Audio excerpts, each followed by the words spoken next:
পশ্চিমবঙ্গের প্রাথমিক শিক্ষক নিয়োগ প্রক্রিয়া অর্থাৎ প্রাইমারি টেট নিয়ে আইনে জটে থাকা ৩২,০০০ শিক্ষকের জন্য এক বিরাট স্বস্তির খবর।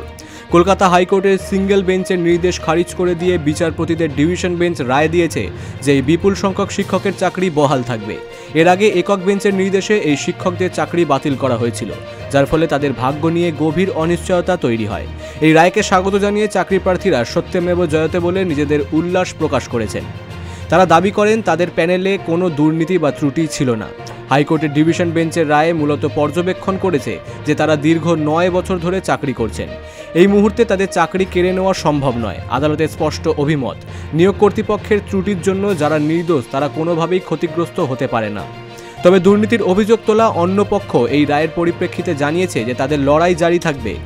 তাদের মূল অভিযোগ ছিল অযোগ্য, টেট কোয়ালিফাই না করা এবং সংরক্ষণ বিধি লঙ্ঘনকারী প্রার্থীরা চাকরি পেয়েছেন। সিবিআই তদন্তে যেসব প্রার্থীর বিরুদ্ধে সরাসরি দুর্নীতির প্রমাণ মিলেছে তারা ছাড়া বাকি নির্দোষ শিক্ষকদের চাকরি বহাল থাকবে বলেছেন ডিভিশন বেঞ্চ। এই রায় রাজ্যের প্রাথমিক শিক্ষাক্ষেত্রে সাময়িকভাবে স্থিতাবস্থা আনল। Bureau report, big news Bangla.